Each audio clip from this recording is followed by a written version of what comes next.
This is the moment. Everyone that has listened to the TFW pod for months have been waiting on. Welcome to the TFW podcast. That's freaking wrestling. We are at episode 30. I think we should name this one maybe like Eshaun Repents or something like that. That's what I think we should go with. We are back together as the threesome, Rhodesia. We are back from, you want to say sunny LA, right? We should have came back with suntans, looking all bronzed. We are not. Weather was not beautiful. We could have stayed in Chicago for that type of weather. But we are back. How are you doing on this fine day?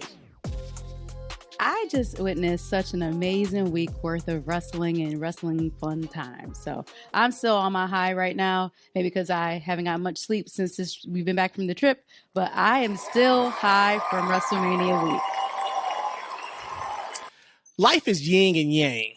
So I was always told, right? For people that have highs, got to have people that have lows. For people that are up, got to have somebody that's down. And boy, oh boy, is there somebody right now that is probably on a down. Eshaun is back in the building. Once again, if you have been a listener of the TFW pod for months, we appreciate you. Thank you so much for your support. If you are new to the family, welcome. Sit back, relax. You are in for a good time. But this man has used this platform to disparage me week in and week out. He has used his platform to put unsurmountable pressure on Cody Rhodes, to do it for his deceased father, to do it for Eshaun, to do it for Eshaun's father. He put so much pressure on him. Cody cracked under pressure Sunday night. And I think it's all Eshaun's fault. He couldn't be on night 2 with us. I'll be damned if he is here today. Eshaun, it is time for me to lay out, my good man. I had said my piece. Rhodesia has said her piece on the Night 2 podcast, which thank you guys for listening. We had our biggest listenership number really ever over the last couple days for night 1 and night 2 of the pod. So thank you guys. We appreciate all of your support. Thank you for sticking with us. It's time now, ladies and gentlemen. The man of the hour, Mr. E. The floor is yours. Friends and family of the pod, night 2 at WrestleMania was a travesty. It was a horrendous day for little boys and little girls that have dreams. And the WWE squashed them. And these two friends, my bestest friends in the world, had the nerve to come on the podcast at 4 o'clock in the morning without me and gloat about it. And had it just to gloat about it. Disgusting. You know what? I cut it off soon after, and I started to unsubscribe to the pod. Then I realized, like, well, damn it, my face is on this thing. I can't unsubscribe. I lost my composure for a moment. And, you know, I'm listening to Matt talk about, like, oh, I need to see Cody struggle. Everybody got to join the struggle bus. Well, damn it, aren't we struggling enough in this world? I struggle every day. I struggle with Crohn's disease, a vitamin D deficiency, lack of sleep. I got bad feet, a bad back, and my hairline is pushing back further and further every day. You mean tell me I can't get a win? Huh? My daddy can't get a win. We can't get a win at WrestleMania, right? We got to get the flattest ending to any WrestleMania that I can ever think of. This is the worst ending I've ever seen from a WrestleMania moment. And I don't want to hear all these smart fans like Matt and Rhodesia. Well, you got to understand the business. You got to understand what's going to make the company money. Where is this going to go in a couple weeks from now? The money's in the struggle. It's in the chase. I don't give a damn about making this company money. Last time I checked, Vince McMahon sold his company for $9 billion. And he's also getting $1 million just to work there. He don't need my help making him money. He can figure that out. What he needed to figure out was how to give me a compelling show, because I'm a fan. I'm not an armchair booker. I don't work for the company. I'm not an employee. I turned that TV on to be entertained, and I was not entertained. That's the important thing to me. WWE, you failed me. Matt, you failed me. Rhodesia failed me. This ain't on Cody. This is on all of y'all who want to see the struggle.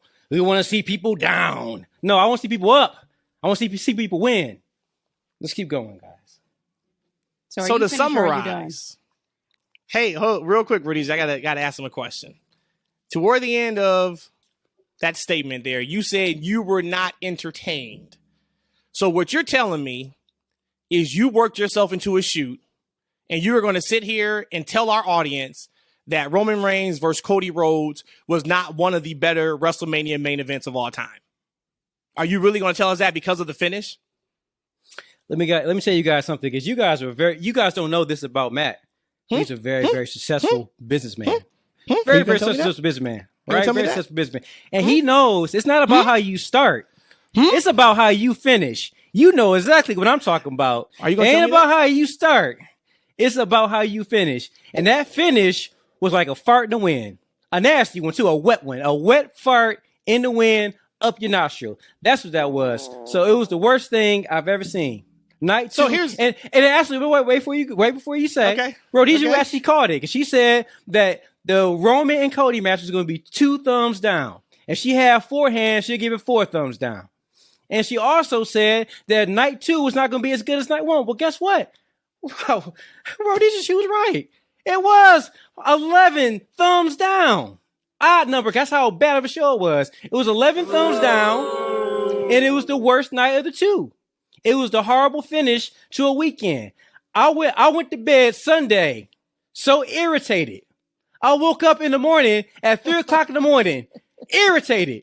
Well, you could have jumped on a pie. I went to go pee. I couldn't even pee. I got back in the bed and I went back to sleep. He didn't want that smoke. I have a permanent smile on my face. Eshaun, I appreciate you for being on here, manning up, taking your licks like a man. I knew you'd show up. We are here, guys. Rhodesia and I were right. Eshaun was wrong. He said his piece. You did say something in that, though, that we do have to get to. We can start off with it. But before we do, Rhodesia, I'm going to give you your chance, of course, to respond to Mr. Eshaun of what he just said. I don't even know how to respond to that. It was so all over the place. Roman won. Roman was always going to win. Cody should not have won. I said it. Ones up. Cody got booed on Friday night. He would have been booed even more on Monday night if he would have won. He didn't earn it. And I'm not talking about what he's done over the last 13, 14 years. I'm talking about just in this last go back around. He didn't earn it. I mean, hell, Drew McIntyre should have won then if that was the case. But Roman is our champ. He's our tribal chief. Mm-hmm. And he will be for the foreseeable future. Put your ones up, everybody. Listening right now, put your ones up. We did it. We did it. Let's get into it. We got a lot to talk about today, guys. Let's start with, Eshaun made mention of it. WWE has merged with UFC under the Endeavor company umbrella. $9.3 billion, I believe that it was assessed at. So this is not a cash transaction. They did not sell the company, and now Vince McMahon or WWE is $9 billion richer. That was the number that was assessed. They are basically now just converting to one huge company. I don't really care too much about that right now. Hey, shout out, Saudis didn't buy it, but as fans, this means nothing for us yet. We'll see what this looks like, of course, down the line, where hopefully, there's people who don't lose their jobs too much on either side, but we can talk about it then. What I do want to talk about, though, of course, is the hailstorm from Monday through the time that we record this podcast right now, Thursday night. And that is Vince McMahon being seemingly back in charge at Monday Night Raw on Monday. Real quick, I know all of you know about it. We'll give our live thoughts about it. Eshaun, of course, I'll throw it to you as well. So Rhodesia and I was in the building and started getting reports, of course, kind of throughout the afternoon, that Vince McMahon is going to be on headset. He was on headset at WrestleMania, giving a little bit of feedback here or there, But somehow that flipped to on Monday, he is now the head person back in charge in Gorilla backstage at Monday Night Raw. Sean Ross Sapp reported maybe right before bell time. And shout out to Sean. Rhodesia and I had a chance to meet him and kick it with him for a little bit. Super cool guy.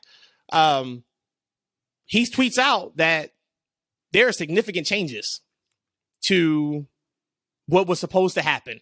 There was supposed to be 2 qualifying matches to find out who would be Bianca's number 1 contender for her belt. That somehow flipped to 1 tag team match for the number 1 contendership of the tag team titles. So I see that, and where our seats were, we were right behind production. So I see Sean's tweet. I quote tweeted. I take a photo. Production had received 3 run sheets within 45 minutes. 2 of them was after the show started. That tweet blew up. I'm sitting there and I'm like, oh my God, Vince is back in charge tonight at the very, very least. You could feel the show that something wasn't right. I don't think the show was horrible. Not the way people online was. Eshaun, like I said, I'll get your thoughts around how it came across on TV. Live, it was still fun. It was cool. But it was completely, it show didn't make sense. The flow wasn't there. Like, of course, I really enjoyed the opening segment. I enjoyed the final segment. I enjoyed the Profits, KO and Sammy, that tag match. That felt like something we'd get, night after Mania. Of course, the Bad Bunny Judgment Day segment, great piece of business to help set up Backlash, which we talked about a few weeks ago. Those were the 4 people I thought would be involved in the main event. Ray, Dom, Priest, and Bad Bunny. It looks like we're trending that way. That was great business. Everything else was missable. I personally thought the Riddle return fell flat. The crowd popped. Big response in the building for Riddle. So hopefully he's good now with what he was going through. But no NXT call-ups, no surprises, which is a big one outside of Brock turning heel and turning on Cody. It just, you could tell that show wasn't right. And poor Seth. I know you guys all probably saw the video now on social media if you didn't. Seth comes out to cut a promo, do something. They go to commercial break. During commercial break, he is told by the producers at ringside, hey, segment's cut. You got to go back to the back. He played it off very well. But how does that happen? How do we go from, and this is unfortunately how quick things can change in wrestling, or fortunately, right? We were all of our hardcore WWE fans on a high, such a high going into WrestleMania. I still think this WrestleMania was by far the best 2-night WrestleMania and easily top 2 or 3 WrestleMania of all time.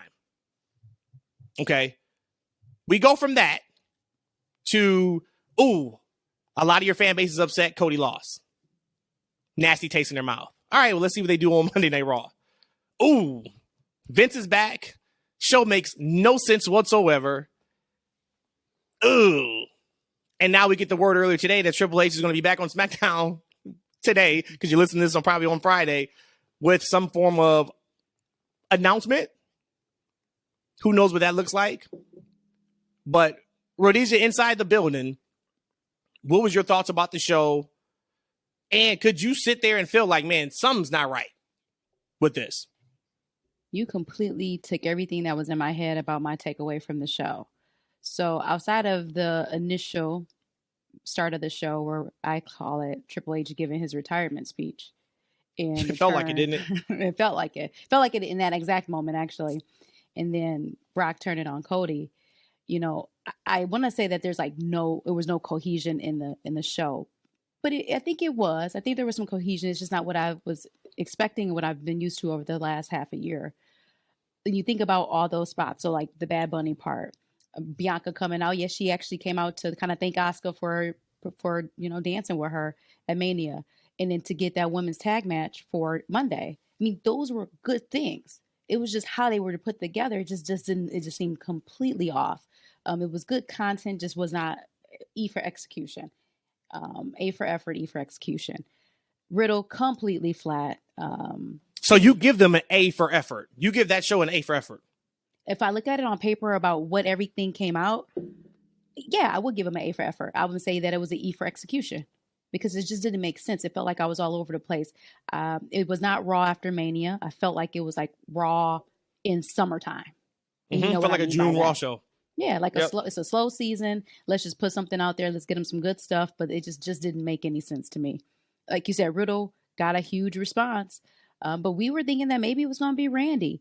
And then even in the beginning when Cody was looking for a tag partner, you know, I'm thinking maybe it was like Braun coming up. I never thought it was going to be Brock. Now, like I said, I'm happy with that payoff. That really kind of left me leaving like, holy SHIT. But it just, I felt like they really missed out on an opportunity to really shine. And then finding out that Vince had a lot to do with it, not to put everything on him. I am though. It just makes sense that it was a different person booking the show. You know, I said that night 2 was like a wet fart in the wind. Like this was like a wet fart and you just sitting there, right? You just minding your business and it just starts stinking. And you was like, what happened, right? And all of a sudden the dog leave out the room. That's what this felt like. But I actually agree with Rhodesia. I didn't think the show was horrible, as everyone said. But for me, going into the show having a really, really bad taste in my mouth, I needed this to be a home run, and it wasn't that. And I think that we kind of are glossing over the merger and the buy. Because I think it's important. I think the foundation was laid for Vince to be back into his old ways and him doing his thing. He loves creative. He loves sitting at the gorilla. He loves doing that job, and he's back at it. And from all accounts, the new management team wanted him in that position. So it looks like we're going to have Vince pretty much steering the ship. Triple H is pretty much replacing like Bruce, right? Mm-hmm. Kind of head of creative, but kind of really answering to Vince. And that's what this is. That's why we got that show. I'll be honest with you.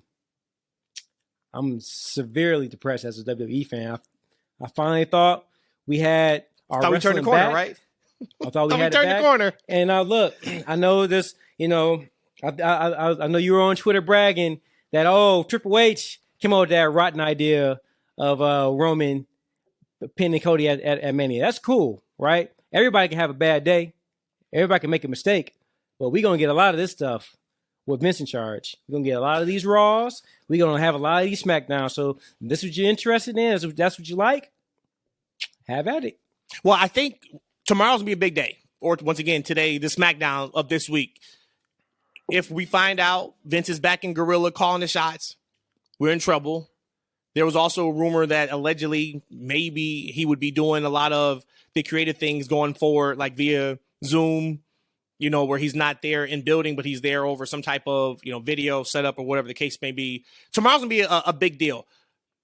Looking at the lineup for SmackDown, SmackDown looks off the charts good. They've already announced a lot of matches already on SmackDown, which tells me that it's already been baked. If we don't get some of that stuff on the actual show, we know we're in trouble for sure. And I also think, too, we'll be able to kind of watch that show probably and see like, all right, where are we? Was it a situation where Vince was in town on Monday and it was, hey, let me kind of get that old thing back, see what it feel like? And he did his thing and now he's gone again. And he said allegedly when he was on, I think ESPN or wherever they were when they announced the merger Monday morning, that this would only be, he's going to be out of the weeds. He's going to only be over creative at a high level. This wasn't high level. That wasn't, whatever it means, we know Monday wasn't high level. Monday was absolutely in the weeds for sure. But so shame on him. We'll see. Like for real, shame on him for coming in, and you would think of all people he would be able to just sit back and after the show has been produced. Why would you mess up something that you already know that Hunter or whomever that take the motion? Him of all people, that's his MO. That's what Rhodesia? I guess so. But like something has been good. It's been good for several months, and you come in on the Raw after Mania to put your little sprinkling of Vince McMahon on it. Like, come on, like to me, like that's just so like out cold. And then it just, to me, feels like if I was H, granted he had a big payday for this merger, like, do I leave? Do I give my resignation? That's what some people are worried about on Twitter. That's happening. That's not happening. But so now I'm gonna just play devil's advocate. Now I'm just talking business, not talking anything about sexual allegations and all that. But if you're Vince McMahon, what you just said, you said shame on him. You're telling somebody whose company was just valued at $9 billion, shame on you for being hands-on with that said company. On the night after Mania, something that was so important, something so beautiful. But you can't, Don't do but that. it's worth $9 billion because of me. So I can do what I want to do with this said company. We talked about this a long time ago. I knew that there was a matter of time of him coming back into this position. But it's just a matter of you coming to do that here. I know he's trying to probably turn back the clock physically. I thought he was a caricature of himself. Ooh, like when I saw those pics, I thought these were straight up yo. And I had to go to CNN and CNBC, and I'm like, oh my God, no, this is actually really him. And I can't tell anybody how they're gonna age, but man, hey, shout out to Fonzie. Shout out to our boy Alfonso. I don't think it was his original tweet, but somebody had said that Vince McMahon looked like he hates every bit of Spider-Man. He looked like a Spider-Man villain, don't he? He looks just like him. And I hope to God I'm still around kicking and walking and being as active as he is at his age. But whatever work he's had done his face, couple that with the mustache. The dying. Yeah, like, come on. Put a little gray in there. It's okay. We know you're older. The physical appearances of the McMahons just weren't what it needed to be this weekend. Shane shows up, blows his quad out. Oh, Lord. Vince shows up, mustache, Botox to the gills. Yeah. Boy, oh boy.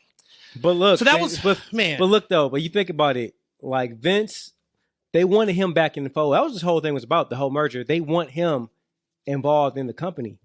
Talk about Endeavor, right? Endeavor. Yeah. And, to Matt's point, look, this company is $9 billion because of me. Really my past achievements, because his creative has been horrible for the past, man, I'm going to say about almost 15 years now, right? He's been riding a wave of a machine that he built, and it's not because of the recent and new stuff, but he can't see that, and he's not going to see that. He's 80 years old. He has one way to go, one way to do things. When he's there, he's in charge. He's one of those. We know people like that. No matter how they're involved, how little they're involved, they make sure that they're in control, and their narrative is going to get pushed. His vision is going to be pushed. We know that his vision is slightly different than Triple H's. So has Triple H's vision or creative really worked in Vince's eyes? Maybe not. Right? But you would have to say it has, man. There was a report today. I think Brandon Thurston put it out on Twitter. He's a big financial guy. All metrics were up over those 8 months that Triple H ran creative. Live attendance, viewership, social media impressions, everything was up when Triple H was the head of creative. Now, do we truly know how standoffish Vince has been? They may come back and say, the people in the know may say, man, Vince has had his hands like on creative since the Rumble or since Survivor Series. Yeah, right. And we don't know, right? We just know that we've really, really enjoyed the product. But we also know, like, okay, even if Vince has been hands-on, this is not a Vince product. There's been people who've been pushed that we're like, nope, that's not a Vince guy. And they were pretty much in prominent roles, even at Mania. But damn, pal, it can always be a little better. And I think that's probably what he thinks too. Unfortunately, I really, really do. So once again, hey, we'll see. I am not confident though that he will be just at a high level. That's the same thing he said when he put Bruce Pritchard involved on Raw and then Bischoff involved in SmackDown a couple years ago when they were the executive producers. And Raw and SmackDown was supposed to have a completely different feel from each other. And they are running the show, and I am just at a high level looking at creative. I think that lasted less than 3 weeks. Nope. Yep, you're right. You know what I mean? So when somebody shows you who they are, I guess you got to believe them. All right. But so I think it sounds like the three of us are all in agreement that the Raw show wasn't as bad as people on Twitter made it seem, but it absolutely was not a Raw after WrestleMania type level show. Not at all. 100%. For sure. And I think too, it's crazy. We know we do this, right? We have a distinct passion for this. We are doing a podcast about wrestling. If you are listening, you are the hardest of the hardcore fans because you're listening to a podcast about wrestling. But to see the families and the fans this year at WrestleMania, all of what we talk about don't mean nothing. It doesn't. Right. We're sitting here dissecting, man, that segment got cut. And are you kidding me? This person wasn't on the show and they were supposed to be on the show. And oh my God, Vince is back in Gorilla. There is casuals that was in Crypto.com Arena Monday who walked away and was like, you know what was so cool tonight? Seth came out just so we could sing his song. Yeah. Not knowing that, hey, that segment got cut during commercial break. Right. And, just watching people and it's like, man, but that's good because I want everybody to be able to enjoy it. But it's just funny how we take things in at a different level. We're sitting here dissecting things and like the majority of the WWE fans, the people who got that company to be a $9 billion company could not care less about what we're talking about. They just want to show up, watch something, and we're good after we leave. And they want to see people's sons win things for their daddies. That's all they want to see. That's all they want. He will get it. He will get it. Just wasn't his night, man. And that's the other thing, too. Like, we talked about it Sunday. All joking aside, I thought the match was fantastic. We know Cody's going to get it. But people are acting like this is a shoot sport that now he's, like, not going to get it. They're trying to make this seem like something that is not. We know Cody's going to win the championship. And when he does, it's still going to be special. Hey, but do we? Yes. 100% we know Cody's going to. Yes. Here's the one thing in life it ain't guaranteed, man. He can get injured. He ripped. Oh yeah, all bets are off. That happens. Hey, he ripped the booby last time, right? Freak. Hey, what if Roman? Hey, Roman. Let's talk about Roman. He's been kind of an Iron Man for the past. He hasn't been hurt or injured. I mean, he has a reduced schedule, right? But man, he's been going at a high level when he is out there for a long time. Something can happen with Roman. Something can happen with Cody. Hey, listen, somebody else can get hot. All right, Randy Orton can come back and maybe he's the next guy. We got to ride this guy. We got to get him to the promised land, right? I don't know what's going on with Drew, maybe. Like a lot of variables can happen, right? Things can change. We may never get that quote unquote extended story to that tale. We don't know if it's going to happen. And then we also don't know if what happens throughout the course of the year that might either elevate or devalue that story. So again, let's keep it moving. I think it was a missed opportunity. Let's hope they can recapture it in some kind of way. I hope so. For our daddy's sake, it should happen, but you never know. So would you agree?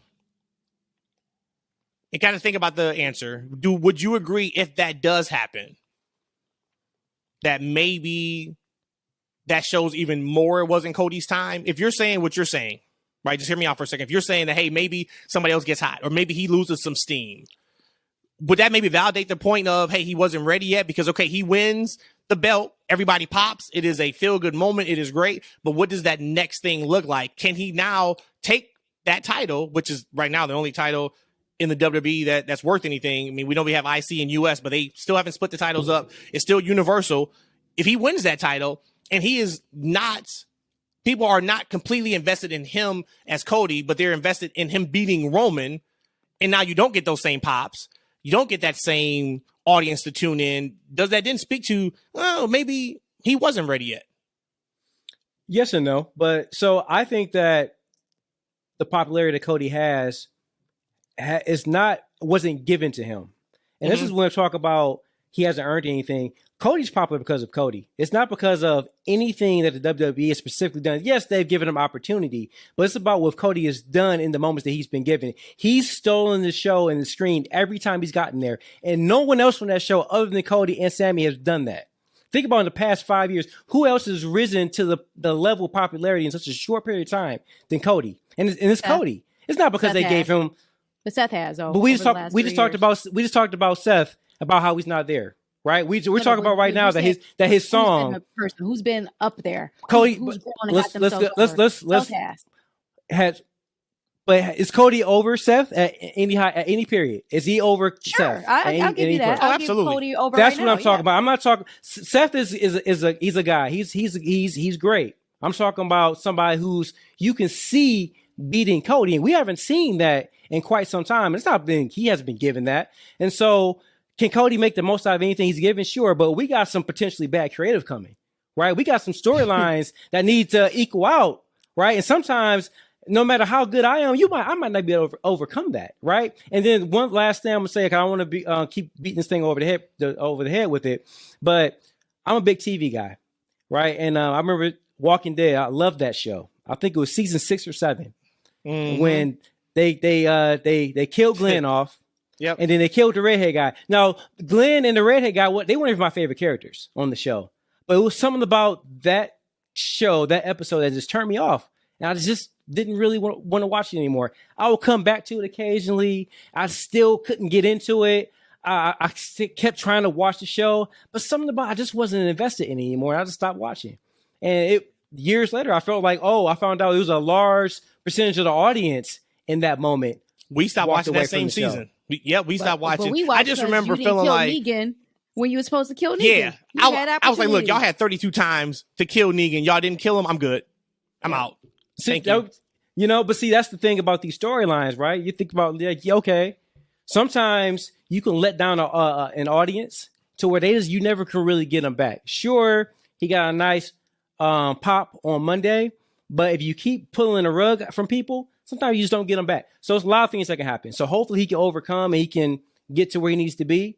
But I'm hoping he will. I mean, he definitely has the charisma and the personality to do it, but we'll see. What do you guys think? We didn't get an answer at all on Monday. Where do you think KO and Sammy goes from here? Is it a rematch with the Usos, you think, for the title? I think it has to be.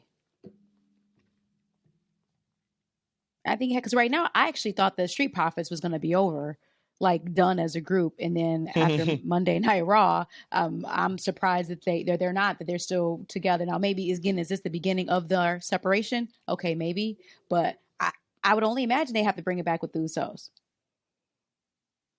I'd say so. I mean, it has to be, right? Because the story with the Usos and Roman, he wasn't let in the locker room again, right? Man, they couldn't talk get about a master again. manipulator, man. Like they helped him win the title, and he still didn't want to be bothered with them on Monday. Nope. Yep. Man, that's they couldn't come down to the ring. Hey, but real quick on the Profits, man. Man, Dawkins has really done a lot of things to up his in-ring, his presentation, the way he looks. He's really, really trying to up himself. But I just got the feeling like I just hope they do not make these guys feud, because he's gonna end up being like Tucky. Y'all remember Tucky? Of course. Y'all remember Tucky? I'm saying that because I think most people forgot about Tucky. That Otis are you going to compare Tucker though to how good Dawkins has been and is right now? But that's what I'm saying. But you think about like what's if we see what the sky is for Montez, right? But what's Dawkins going to do? Like, what's he going to do? I think he set himself up though to not be forgotten. I think for sure he is in a situation that he continues to elevate his game. I mean, hell, he had one of the most memorable spots in Mania when he trucked Braun. I think that was by design. So hey, but look, we got Cedric Alexander, awesome talent. We seen what he can do in the ring, dude. And they had him working. Time. They had him working main event against Boogs, and he lost. Yep. Yeah. I was disappointed when I saw him come out for main event. If you guys don't know, main event is a show they tape before Monday Night Raw. And yes, there's been times where they've used people on main event and the Monday Night Raw show. But when he came out with Cedric to fight Boogs, one, I knew Boogs was winning. And two, I was like, okay, well, there goes any type of Hurt Business reunion tonight. That's not happening. I don't know. A lot of missed opportunities on Raw. So overall, Eshaun, let me start with you. The weekend. Kind of wrap it up with the bow. Biggest weekend of the year. You can, of course, bring up anything that you want. We had Rampage. I didn't watch Rampage. We had the ROH show. I don't know anything that happened on that show. I was in a WrestleMania bubble, and then I kind of stayed off of social media unless I was tweeting because I didn't want anything spoiled if anybody was seeing or anything. So I'm still trying to play catch up, right now. Then of course we have WrestleMania night 1, night 2. We have Monday Night Raw. Just kind of put a bow on this WrestleMania weekend. Started off with a bang. I mean, it was a lot of good wrestling. I was out there. I didn't want to purchase the ROH pay-per-view as well, but I heard that my guys, Eddie didn't win the championship, obviously. And then also he lose clean. He lost clean. Okay. And then my other guy, Mark, he didn't win either. I was hoping he would. I started to get the show just to see him win. I was hoping he was going to win it. So I'm actually kind of glad I didn't, because I would have been let down again. But the overall weekend for me, man, that kick to the gut. No, it wasn't even kick to the gut. Kick to the sack. To the like nuts. Right, yeah, right, like right in between them. Nuts. Like right in between. Like that's what it was. Hey, there was like a thing. The guy, I don't know if they were doing it back where you used to work. This is about 10 years ago. Guys used to, for some reason, take like clipboards and stuff, and they were like, "Hey, Charlie, hey, what's up?" And they'll clip you in the nuts. So did you experience that? Nope, no, man. What type of work environment, dude? You should be rich right now. That's like sexual harassment. Yeah. That is. My God. That is You're not everything. touching me and my lady bro. parts. I don't know if the statute of limitations is up, man, but after this, we're going to get together. Man, I was at the store. It's a big retail store. And guys was doing this all the times, right? So they kept me out of it, man. I was cool with everybody. I wasn't that cool. Somebody turned around, like, hey, I turned around with a wooden clipboard. Like, whoop, right up there, right? Man, I dropped down. I'll call him everywhere. I'm like, don't you ever. But I couldn't get up. It hurt so bad. Any man has been hit there, you are paralyzed for about 30 seconds. But Triple H and Vince did it to me again on Sunday. So that was my bow, being clipped right in the nuts. Wow. That was a hell of a bow. Rhodesia, we, of course, our week started Thursday. Started with Wale Mania. Had such a great time there. Man, if you are a fan of hip hop culture and wrestling, it is no better place to be, like, ever. I mean, good food. That was our first Wale Mania, wrestling. And it was incredible. Go ahead and talk about it. I mean, that's pretty much, you said it already. I mean, if you love hip hop, or if you love music, you love wrestling, and you want to be around people who love the same thing, Wale Mania is a complete experience to be at. If you can ever get to one, please go to one. I had so much fun. And then we actually had the opportunity to even hang out with some wrestlers. That's when we met Eshaun Sapat. It's just overall such a wonderful, great start to the weekend.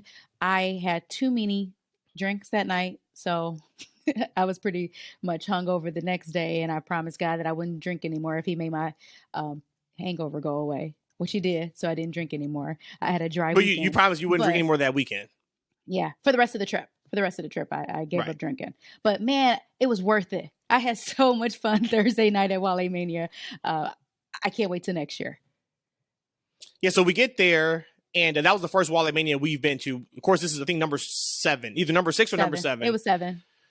And we hadn't been to Mania in the last 3 years. Pandemic, of course, and then kind of still pandemic. And then I wasn't going back to Cowboy Stadium last year. That place is just too big to kind of watch a show, 100,000 seats in there.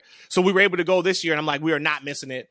And it was everything that it was presented to be. A shout out to Kaz for putting that together. Andreas Hale, who had a hand in that, and he also had a hand in the networking event that we'll talk about here in a second that he had on Friday. But it started out with a live podcast with the Usos and Solo. And Kaz told a story about how they basically were told when the Usos and Solo showed up, hey, it's kayfabe with Solo. He's got to stay in character. Now, if you don't know anything about Wale Mania, that is the by far opposite of what Wale Mania it is. You are there to have a good time, dance, drink, whatever the case may be. And it was, hey, Solo's got to be in character. He can't talk. So that also just shows the value in stock WWE has in Solo.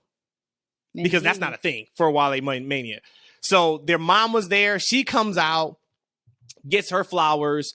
It was just incredible. So we had that. They had DJs kind of after everything they did. They would have a DJ, run a set for like 15, 20 minutes. And probably about halfway through or so, we had access to the VIP lounge bar area. and we ended up going to get a drink, and we did not even go back and watch like the last hour and a half. We were in the lounging area, and there were a ton of wrestlers from NXT. We saw Grayson Waller, we saw Mello, we saw Valerie, who is absolutely, Eshaun would have probably passed out if he would have saw her right there. Oh, she was there? Yeah. Oh my God. Looking the way you thought she would look. Valerie was there. Nikita Lyons was there. We got a chance to meet Roxanne. She's of course super sweet. She was awesome. It was just an awesome vibe. It was so cool. Naomi Trinity Fatu was there, and she definitely got her flowers. There was a whole video package for her. She got on the microphone and kind of said that basically she's not done with wrestling. We'll see her soon. Jade was there. I mean, anybody who was anybody in wrestling was there. So they're in Philly next year. I know they're already planning that. So you guys got to get out to that for sure. So that was Thursday night. Had a hell of a time. And then Friday, Andreas had invited us to a networking event that celebrated minorities, celebrated our culture, also celebrated our allies and the women in wrestling spaces. And that was just an awesome time to be able to network and see, we saw the guys from Grapsody there. We saw Swole there. She's, of course, an awesome person. We saw Miss T, which I know she's huge into the video game space and 2K. She was there. Faye Jackson was there, who's an independent wrestler. She was awesome. Candace, who writes a ton about wrestling. I think she writes for Bleacher Report and some other. It was just such an awesome time. And to see women, especially women of color, in a prominent space, I thought was super cool. Rhodesia, of course, you were there with me. What were your thoughts about that networking event? The one thing I took away from that was how amazing it is to be with us and how much I love us. The love that the men gave the women. That whole networking event was to praise, to glorify, and to, and commend women in this wrestling space. It was so wonderful. And to hear like the guys cheering after different parts of different conversations, it was just so beautiful. And we were being us, just, uniquely us. I absolutely loved it. Got emotional, got an opportunity to meet some of those people that you mentioned, and just so down to earth women.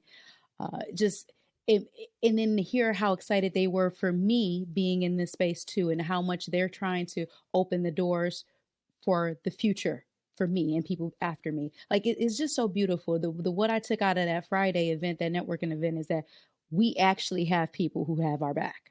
Like, and that's like legit. Like in this whole industry, in the wrestling podcast media world, it is really true when they say it's love. That's all you felt. All you felt was love. So wonderful experience. And again, I was just blessed to be in that position and be in that room. Yeah, so we kind of ran down everything else. We'll kind of stop it there with how the weekend was. We talked about, of course, SmackDown, kind of a little bit on the night one pod. We talked about night one, of course, of Mania, night two of Mania. If you guys have not listened to those podcasts, go back, of course, and listen to those. We recorded those minutes after the show was over. Had some good times doing both night one and night two. But I just, lastly, just want to shout out everybody we came in contact with. Not a negative person, not a standoffish person. If you guys are listening, we met you. Once again, thank you for your energy. Yep. It was just super cool. It was super, super cool. And I cannot wait to do it again. I am hoping we can do something like that on a smaller level for SummerSlam. The three of us will be there. So we'll do something. And then, of course, Mania next year in Philly. I tweeted it, but if you are, say, like you're not a big WWE fan and you are big into, Ring of Honor or AEW or Impact, and you're listening to this, go to a Mania weekend.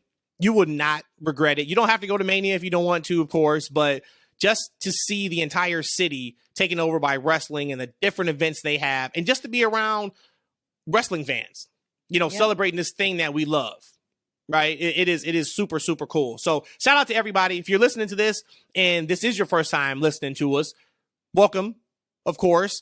And follow us on Twitter @That'sFNW. We've had a significant boost in our followers over the last few days, significant boost in our listeners. So just once again, thank you guys for being with us and taking that ride with us now that we are back and locked and loaded to what we're doing. I'm ready to transition to AEW because there was some pretty big things on Dynamite last night. Is there anything else you guys want to discuss around WWE before we move on? No, let's get to that awesome AEW show. Yeah. And just real quick, flowers to Rey Mysterio being inducted into Hall of Fame. Rightfully deserved it. And I'm so happy to be able to see him still go in a ring. Just bravo to him. And he got his flowers this weekend at all the shows. They felt him. And at least a top 15, top 20 induction speech by Conan. He killed that speech. He might be my best induction speech. I will have to go back and look at the ones I've been to. Conan, there's been a lot. Kilt it. Yeah. KILT. Yep. Kilt it. So shout out to him, man. All right, so AEW. Let's start with the big news. And I was going back and forth on it, right? I was like, yes, that's a big important thing, but should you have tweeted out days before that this is what we're doing? Yes. And I thought more and more about it. I was like, yeah, this is a pretty significant situation. Shout out to Tony Khan and AEW. Massive news. They are running Wembley Stadium. It is the first stadium show that they've ever ran. First wrestling show in Wembley since the 92 SummerSlam. Wow. That's massive. That is a huge deal for the company. Eshaun, I know we were texting back and forth on Wednesday before the show, like, hey, what do you think the announcement is going to be? What do you think the announcement is going to be? And I said, my worry was it was a UK show. Not thinking they were going to run Wembley Stadium. That's a pretty big deal. What's your thoughts about the announcement and them running a stadium for the first time? Man, look, I gotta be honest with you. I'm still salty from Mania weekend. From a business standpoint, hey, Tony, get your money. AEW, I'm happy. But as a fan, wow. That's how you feel, huh? Y'all tripping.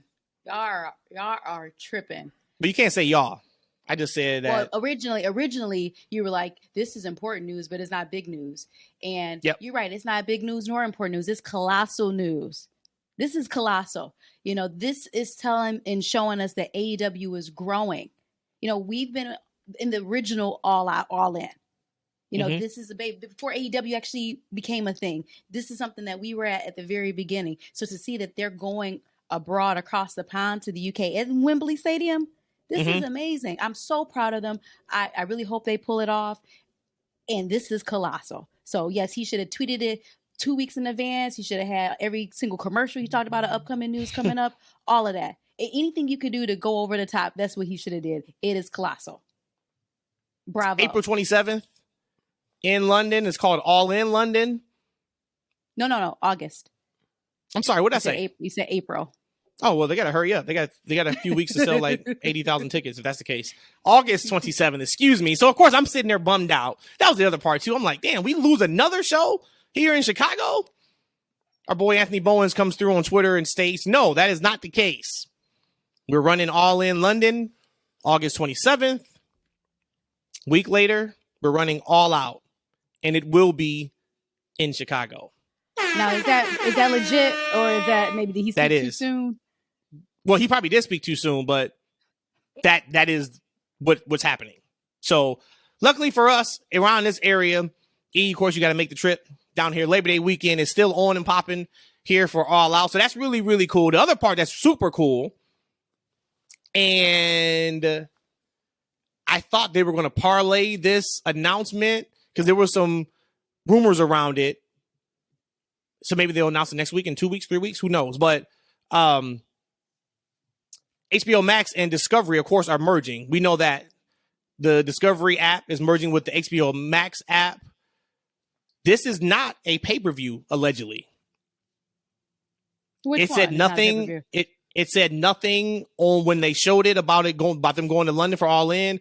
They didn't say it was a pay-per-view. They talked about it being the 100 years of, I think, Discovery. Word is this is going to be available on the HBO Max app for free. That's be wonderful. That's huge. Giving more visibility to their product. Yep. And especially if All Out's going to be a pay-per-view the next week. You're not going to run 2 pay-per-views, back to back, one weekend and the next weekend. So I'm excited. I am going to hope that Sony has a plan to, I'm going to assume they're looking for at least 40,000 there, or probably around that number somewhere. If they get anything more than, I think, 30,000, 35,000, I think it's a massive success. That number is more than you can do in any arena. So even if they don't pack, we don't know what the seating chart is, just kind of see what the configuration is going to be, what they're looking at. But I think anything upwards of 30K is a success. But in order for them to kind of do that number, he has to have a pretty big plan in terms of the matches and who's going to be on that show. So I think, hey, look out for that. We saw the rumor over Mania weekend around Drew McIntyre's contract. There were people saying his contract was up. He didn't want to resign. Then there was a report coming out that said that his contract's not up for a while, but he said that he didn't want to resign too soon. He wanted to wait closer to when his contract was up. We've seen weirder things happen. Then Drew McIntyre and AEW, at the top of the card for their first show in London. That would be huge for them. So I got a quick question for y'all. Mm-hmm. Do y'all know, we're so blessed and lucky to be able to watch wrestling live in our primetime slot. For those who are across the pond in the UK, do you know if they watch live or if they tape it and then go to work the next day or school the next day and come home and watch it? A few crazies watch it live, but not a lot. And I can tell from some of our UK followers, shout out to you guys, because you guys didn't know about your show until this morning. Oh, God. Yeah, so they woke up and they were like, oh, hell, we're getting a couple guys they're really hype about it. Yeah, for sure. So he's not hype about it. He's a party pooper because his boy Cody let him down. Rhodesia and I are hype about it. Something that maybe you are hype about, sir, but you're probably not. Jay White. I thought it was a sure thing he was going to be in WWE. We know he is a perfect prototype for a Triple H guy. Has the look. Everything about him to me screams top tier heel in WWE. Keyword Triple H. Yep. Word comes out today. WWE thought they had him. Jay White thought he was going to. It was always between, of course, AEW and WWE. He was going back and forth. And then communication just stopped from WWE's end. Somehow, some way, lines got crossed. I don't know if they thought, well, this person was supposed to call him and talk to him. This person was supposed to talk to him. But somehow things got crossed. And before WrestleMania, it was determined that he was signing to AEW. So that's a miss. I've always said, we talked about on this pod, I thought Will Ospreay is a perfect AEW guy. I thought Jay White was a perfect WWE led by Triple H guy. Didn't get it. We got him last night. Yep. What'd you guys think about seeing Jay White? And he did get the All League graphic, so it is official. What'd you guys think about his debut last night? I've not really a Jay White fan. I think when I first started watching Jay White in New Japan, it was toward kind of the last part of me watching New Japan.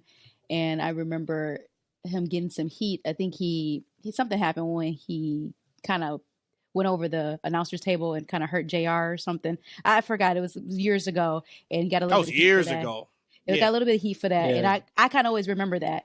And so I Josh Barnett, right? Yep, that sounds about right. Yeah, and I've never been a Jay White guy. I know when he came to AEW last year, was it like for Forbidden Door? In his all white, I thought he looked like $1,000,000, and I felt y'all energy about how great of a wrestler he was and is. He's just not my cup of tea, but that's probably because he's just really good at being a bad guy. Because the times I've ever seen him, he was a bad guy. So I'm happy he's with the Bullet Club or whatever. He's with his friends, and hopefully he can make a lot of money and doesn't get lost in the weeds in AEW. But that's all I have on Jay White. I don't want this to become a thing of I wasn't impressed by last night's show, but I was. I thought it was a really, really good show, a very entertaining show. It's just that these business announcements, they're just not for me. They don't get me hype. It's like when WWE announces, WrestleMania had 90,000 people sold out. Okay, cool, that's nice. It doesn't do anything for me personally. Mm-hmm. And this Jay White thing, to be honest with you, Jay White is a phenomenal talent. If I can see him on my TV more often in any capacity, that's a win for me. 'Cause I'm a huge fan of his. I love his personality. I think he's a great wrestler. I think he has a great look. I think he can add value to any company. But I was looking forward to him, as Matt said, on a Triple H-led WWE because there's a spot for him. Because they need another high caliber heel on that show. And I thought he can really freshen up their shows, especially on a Monday Night Raw. Because, again, it's a 3-hour show. And certain things drag, so they can get somebody else who can talk, who can carry a segment, who can go in the ring. I thought it'd be a perfect spot for him. So again, with this whole Vince thing, I don't know particularly if this caused it, but it seemed like there was a fumble of the bag, and it correlates to right around the time he was kind of getting this thing done, which is probably why the communication could have gotten crossed because they're finalizing these deals or whatever the talks might have been. That's just my take. So I was a little disappointed seeing that he went to AEW. More so, like, okay, the WWE is not the program that I thought it was going to be. And going to AEW, I'm just kind of concerned, like, damn, they have so much talent because he's going to take a spot or TV time from people who already don't have enough TV time, right? Like, I wanted to see a little bit more Swerve this year, right? As a heel, he's going to take some minutes from him. He's going to take some segments and some matches from him. I hope it works out. I hope maybe he doesn't not with this get third lost, show, right? This third show, maybe not. No, man. We're not watching Rampage. I don't know how this third show is going to go. So, a real talk. I'm just hoping. I forgot there was a Rampage last Friday. I completely until you mentioned it like 10 minutes ago. Well, I mean, it ran head to head against ROH. So, wait, time out. Stop. Hold on, wait, time out. Yeah, like remember ROH was during SmackDown and Hall of Fame. Like they don't care. Why should I? Okay. Look, Rampage is not a must-watch TV show right now, so it's easy for you to forget it. Wow, I got two H's. Okay. I got two H words. Huge signing. Horrendous execution. I thought it was Juice again. So it was Juice when he first came out. I'm like, wait. I knew it wasn't Juice. I knew it wasn't Juice. But the first time I knew it was Jay when I heard the music. It was Juice. Yeah, no, yeah. Juice was already in the ring. Yeah. So when I respect the pettiness of showing his face the first 30 seconds of the show. I respect that. I respect that. You guys thought you were going to see him on Monday? Nope. We got him, and it's now. Cool. Nothing against Juice Robinson. You could not have debuted Jay White in a lesser way if you tried. From the missed camera angle. Yeah, I was confused. I was all the way confused. This guy, our son Matt, anybody who will listen, Monday Night at Raw, every segment. All right, here comes Jay White. Here comes Jay White. Here comes Jay White. In the opening segment where they talk about Cody's tag team party before they got to the part about wrestling on WrestleMania. What's Matt say? Here comes Jay White. You got my son who thinks Jay White is a main event caliber wrestler in WWE. Gets debuted in the first 30 seconds of Dynamite with no major shot at the top of the ramp. No, nothing. He comes in to help Juice Robinson. I'm over Bullet Club. I'm over it. Didn't he get kicked out of Bullet Club? Yeah. I don't know. Why are we running this back? I don't even know what's happening there. I was like, you've got to be kidding me. This is really, really bad. Because I think that highly of him. This goes back to what we say all the time. And I got so much hate online when we get these people coming in. We get the All Elite graphic, which is awesome. They are a big deal week 1 and week 2, and then they fall off the face of the earth. Not to say that's going to happen with Jay White. I wouldn't be surprised if it does happen. But come on, man. This guy was the highest touted free agent. Free agent, yep. And that is how we debut him. I don't care. He was already on Dynamite months and months ago. I don't care about that.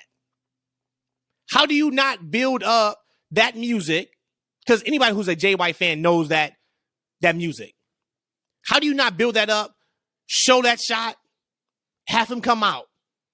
And he just, I just thought it was really, really, really bad. I thought it was really, really bad. But I thought it was a huge signing. So. I didn't think that bad. I thought it was fine, to be honest with you.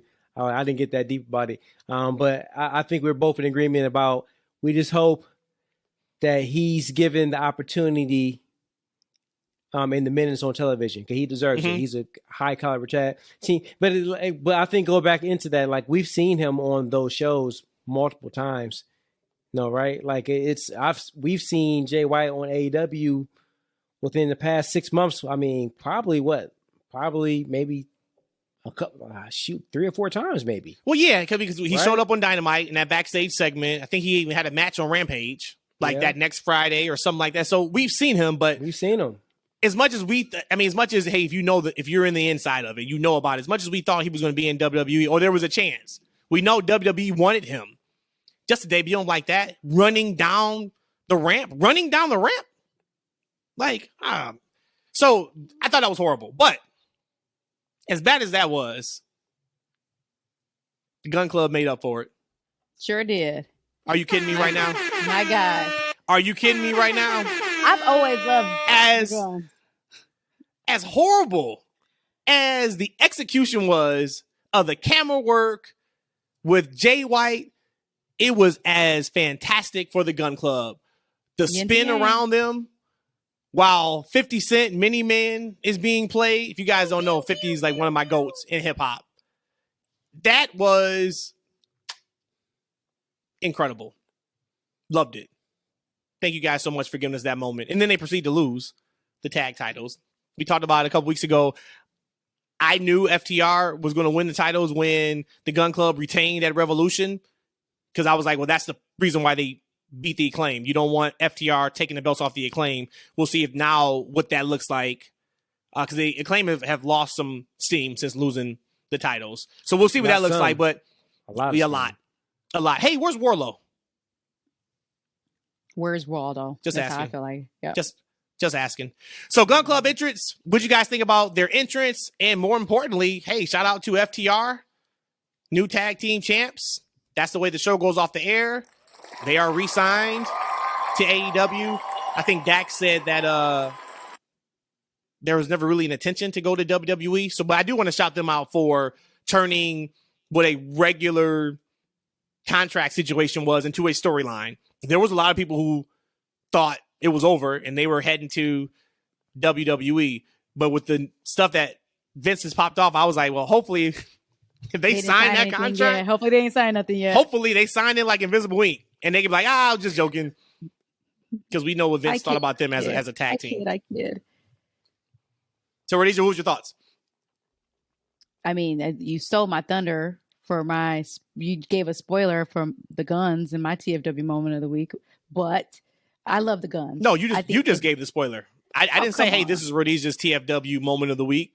Pew! Anyways, I love the Gun Club. I've always did. Ever since they had that conference, what you call that therapy session with their daddy, with Acclaim, like I became the Gun Club fan, like to heart, like ever since then. So was that like in December? I've been a Gun Club, maybe not that far back, but I think it was like December. I've always been a fan of theirs, and just how beautifully executed was their dropping of the titles, coming out to Mini Man, dressing like Shawn Michaels.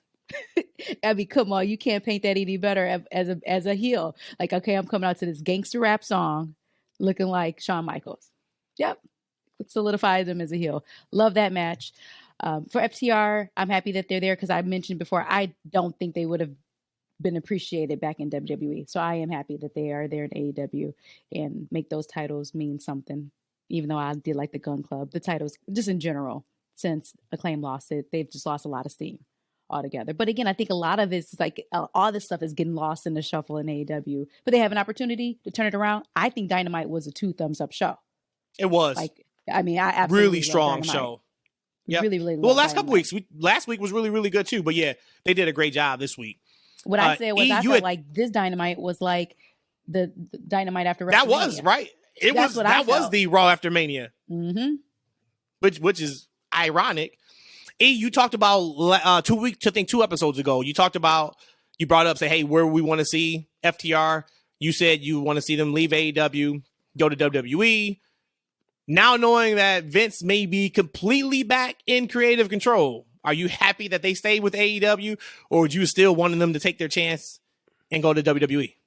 I gotta be honest with you. Like I was so happy that I thoroughly enjoyed Dynamite. Maybe that's why I really enjoy Dynamite, because this was a depressing wrestling week for me. I didn't honestly want to watch Raw.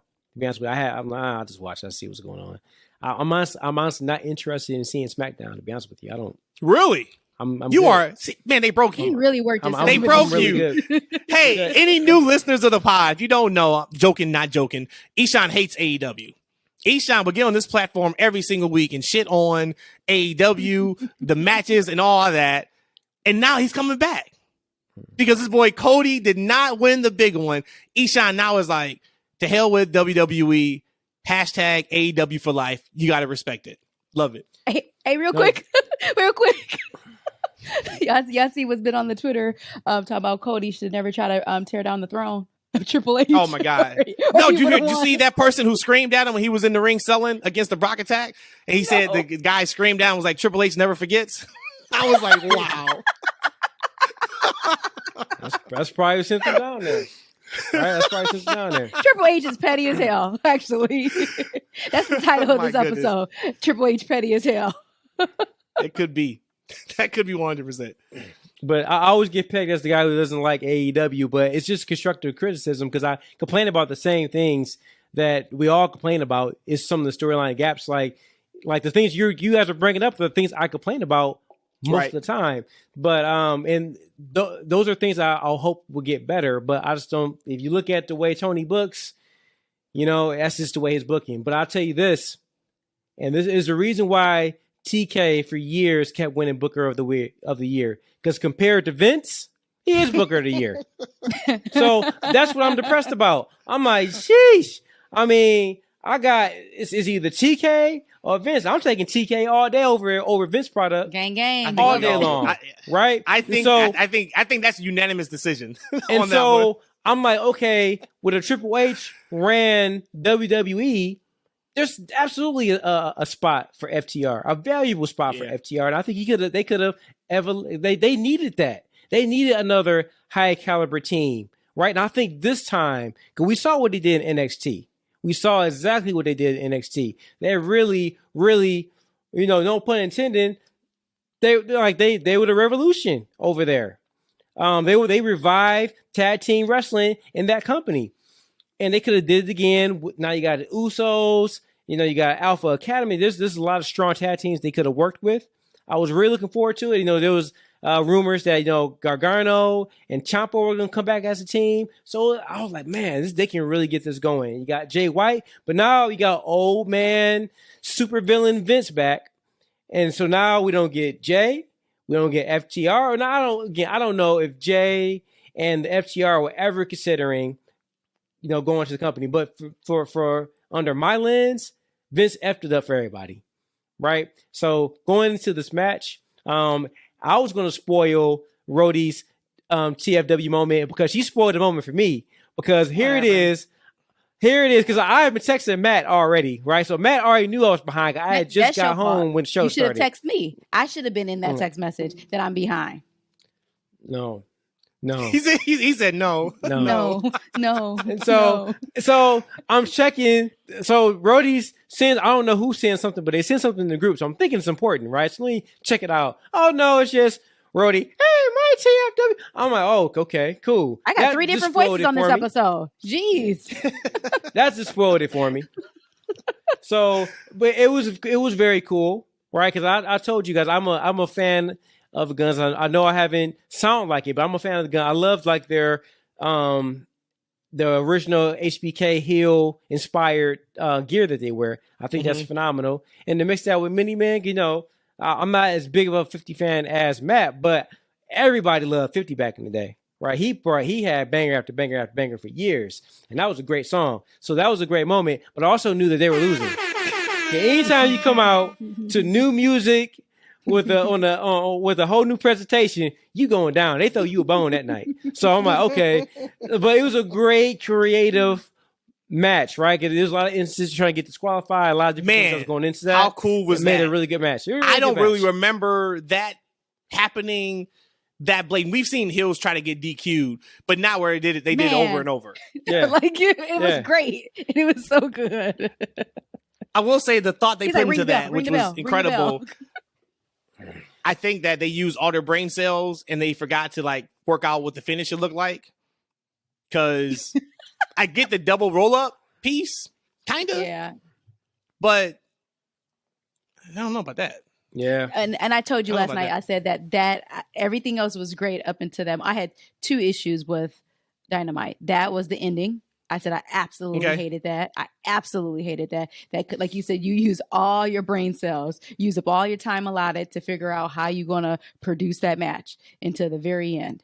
And it was just, it felt nasty. It felt like it didn't even make sense. Like he wasn't even hurt that much for him to be unable to get pinned. There was so much time in between him going actually for the cover. I'm like, okay, wow, this was awful. But it didn't take away from the mini-men entrance.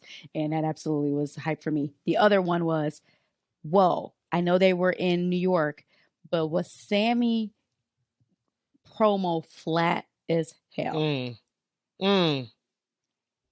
I don't know if he's because he's a pillar and he's going against MJF, but whoa, I'm like, this is kind of bad. Like I probably would have just ran off the stage.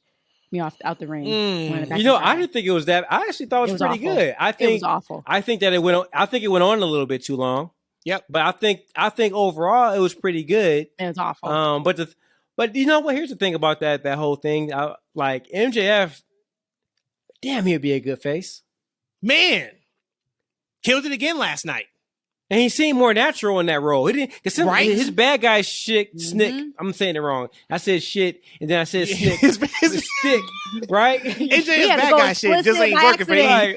Right. We had to go explicit by accident. He calling it like it is. He said, "Man, MJF's bad guy shit just ain't what it's supposed to be." But you could tell he's really trying to be disliked, right? Because we love him. Everybody loves MJF. He knows that. He seemed much more natural in that role. Right. I agree, man. I agree. Hell, he turned ADD face.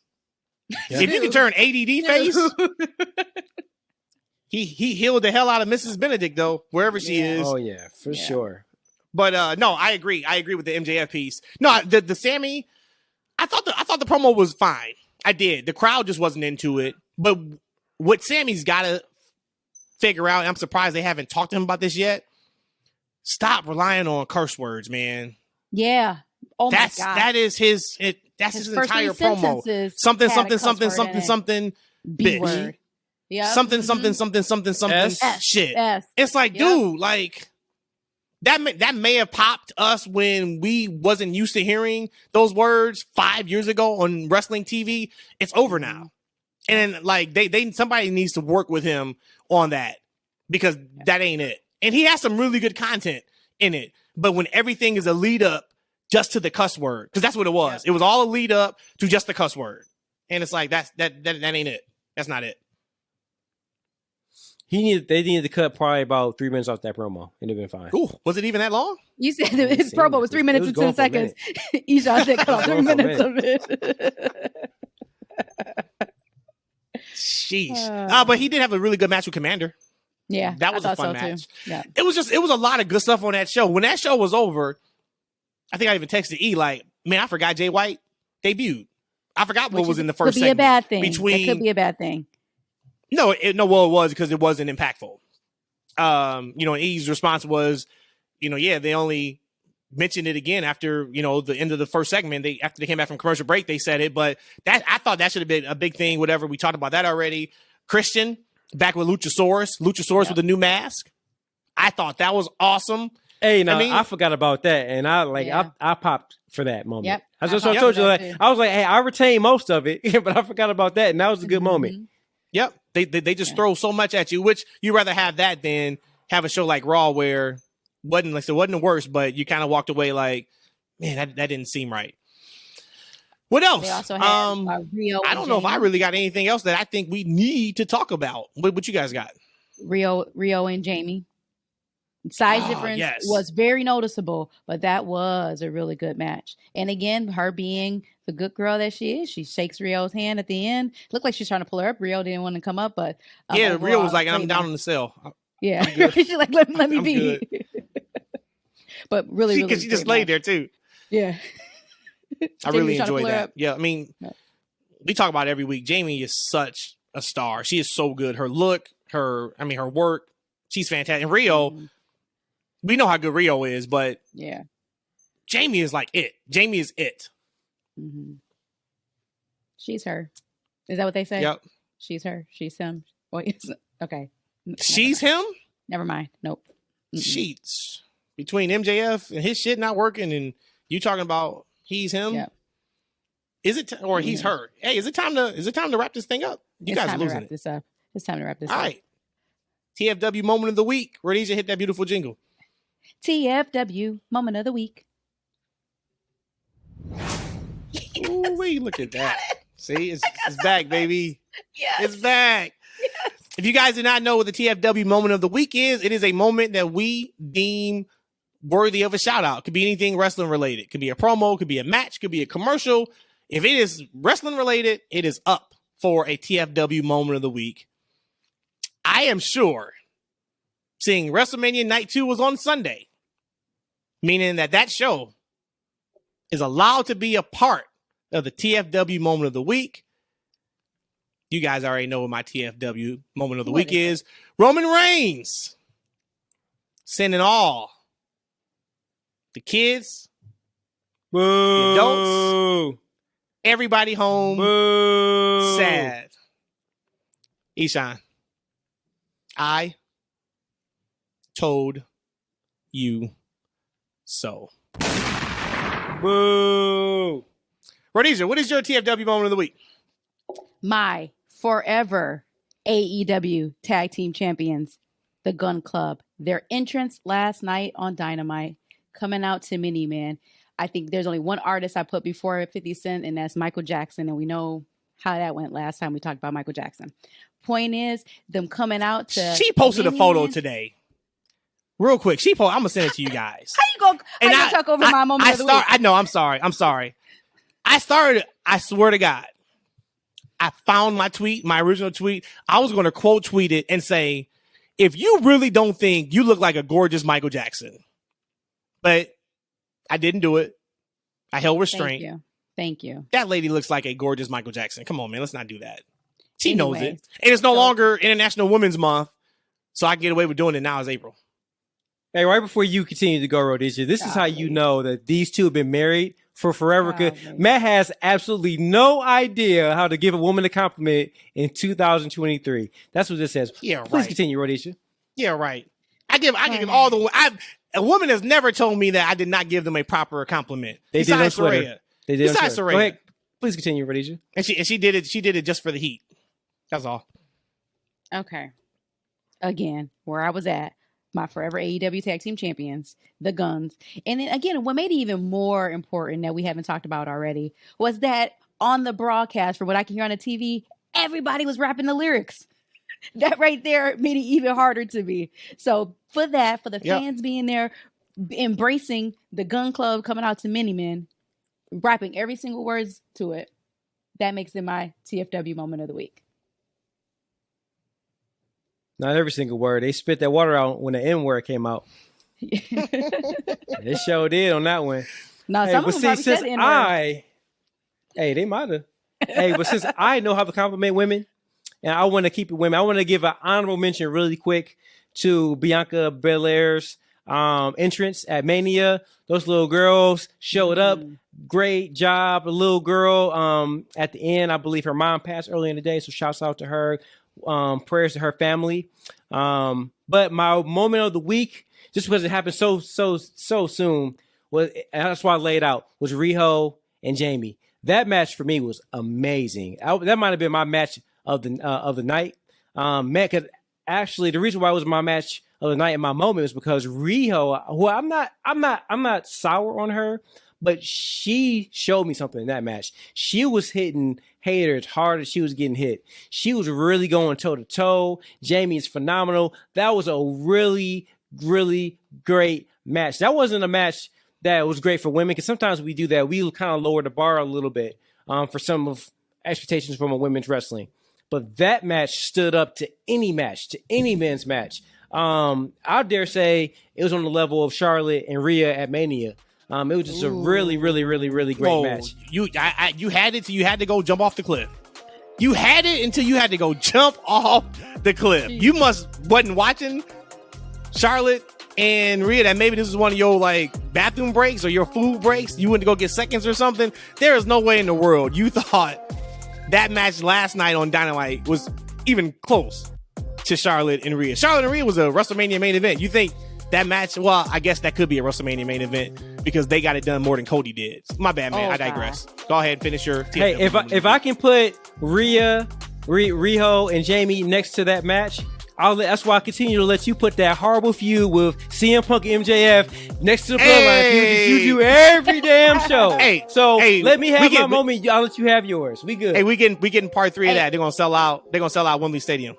Hey, going forward though, we can't talk over each other on our TFW moment of the week. Okay, this is supposed to be flawless. Every episode, each one of us goes one at a time. We bring the music in. We're not gonna. Hey man, so what you guys doing tomorrow? Oh, I'm sorry, bro. Like, see, this is bullcrap. See, I'm about to just leave this whole session right now. Actually, that's cool. It's over anyway. Do what you gotta do. Hey, thank you guys for listening. I've shouted you guys out plenty of times. Thank you once again for all of your comments, all of your engagement, all of your listens. We absolutely appreciate it. I already shouted out the Twitter. That's FNW. Follow us there if you have not. We have YouTube. This episode and all of our regular episodes go up, full episodes on YouTube at That's Freaking Wrestling. And of course, you guys know you're listening to us. Hit the follow button, subscribe, get the word out to your folks. You like what you're listening to? Let them know you found the best, hottest, awesome wrestling podcast. That's Freaking Wrestling. As always, thank you guys for listening. We will talk to you next week.